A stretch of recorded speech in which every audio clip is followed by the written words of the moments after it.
Hi students and welcome back to success with history. तो यहाँ हम पढ़ रहे हैं चैप्टर नंबर 2 क्लास 11th का।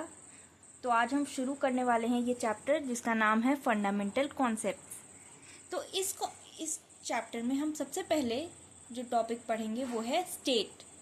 तो स्टेट क्या है इसके बारे में पढ़ेंगे। तो स्टेट जो वर्ड है ये एक लैटिन वर्ड से लिया गया है, डिराइव किया गया है, जिसका जो है स्टेटस, जिसका मतलब है एक पर्टिकुलर सोशल पोजीशन।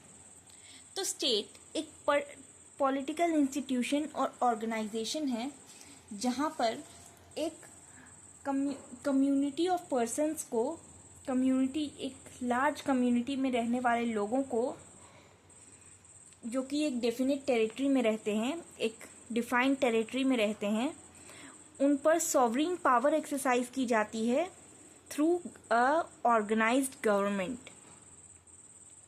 तो इसी से आप समझ सकते हैं कि स्टेट के 4 इम्पॉर्टेंट एलिमेंट्स होते हैं, जिसमें से कि है पहला है population, second is territory, next is government and the fourth and the most important one is sovereignty. तो पॉपुलेशन मतलब किसी भी स्टेट में रहने वाले लोग। तो ये कोई डिफाइन नहीं होती कि एक पर्टिकुलर की ज़्यादा होनी चाहिए, कम होनी चाहिए, इतनी होनी चाहिए, ऐसा कुछ नहीं होता। कई स्टेट्स में ज़्यादा होती हैं और कई स्टेट्स में कम होती हैं, सच एज स्विट्ज़रलैंड में कम होती हैं, वहीं चाइना जैसी कंट्रीज़ में ज़्यादा पॉपुलेशन होती है, वो ज़्यादा पॉपुलेटेड कंट्रीज़ होती हैं। तो ये डिपेंड करता है, लेकिन इस तरह का होता है कि साइज़ पे भी डिपेंड करना चाहिए। अगर जिस कंट्री का साइज़ ज़्यादा है उसकी पॉपुलेशन ज़्यादा होनी चाहिए, और जिस कंट्री का साइज़ कम है उसकी लेस पॉपुलेशन होनी चाहिए, to occupy and accommodate all the people and for their proper development.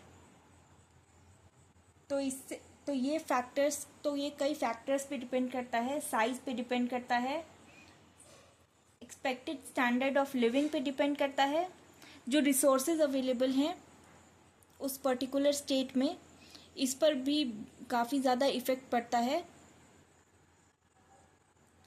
So next is territory, मतलब किसी भी स्टेट का साइज, किसी भी स्टेट का कोई लैंड एरिया जो होता है उसे टेरिटोरियल यूनिट कहते हैं। तो जो स्टेट है वो कहीं हवा या पानी में तो बन नहीं सकता, बनेगा तो एक पर्टिकुलर लाइन पे बनेगा जहाँ पर लोग रह रहे हों, जहाँ पर सिटीजन्स रह रहे हों, सिटीजन्स, एलियंस जो भी हैं वो सब रह रहे हों। तो टेरिटरी जो है इसमें सब कुछ इंक्लूडेड रहता है, आइलैंड्स, रिवर्स, लेक्स, कैनाल्स, सारे ये सब चीज़ें भी इंक्लूडेड रहती हैं।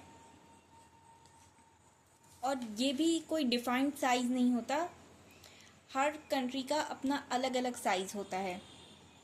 जैसे रशिया, कनाडा, यूएसए बड़े स्टेट्स हैं, बड़े साइज़ के स्टेट्स हैं, वहीं नेपाल, भूटान, श्रीलंका छोटे साइज़ के स्टेट्स हैं। तो अगला हमारा एसेंशियल एलिमेंट है गवर्नमेंट।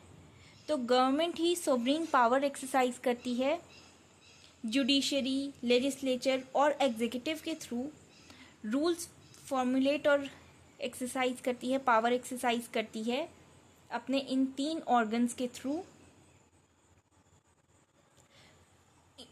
तो रूल्स, कोई भी लॉज बनाना, इम्प्लीमेंट करना और इन्फोर्स करना, ये सब गवर्नमेंट की ड्यूटी है। नेक्स्ट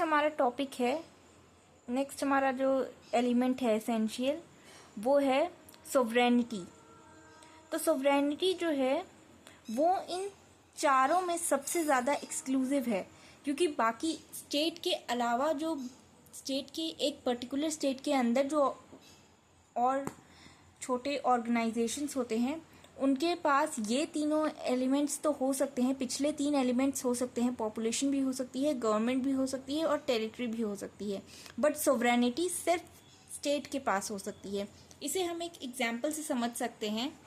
जैसे इंडिया में 28 टोटल स्टेट्स हैं। इंडिया 28 स्टेट्स को कंबाइन मिला के बनता है, जिसमें उत्तराखंड, उत्तर प्रदेश, हिमाचल प्रदेश, उड़ीसा, बिहार, ये सब आते हैं। तो इनकी अपनी, इन सब की अपनी एक गवर्नमेंट को तो हो सकती है, पॉपुलेशन भी है इनकी अपनी, वहाँ पर रह रहे लोग, इनकी पॉपुलेशन भी है, इनकी अपनी अपनी स्टेट गवर्नमेंट भी है और एक डिफाइंड टेरिटरी भी है। बट इनके पास सोवरेनिटी नहीं है। सोवरेनिटी सिर्फ और सिर्फ इंडिया एक्सरसाइज कर सकती है, उसके स्टेट्स नहीं। तो आज के वीडियो में बस इतना ही। नेक्स्ट हमारा टॉपिक होगा जहां हम कंपेयर करेंगे स्टेट और गवर्नमेंट को और उसके बीच के डिफरेंसेस जानेंगे। So let's meet in next video.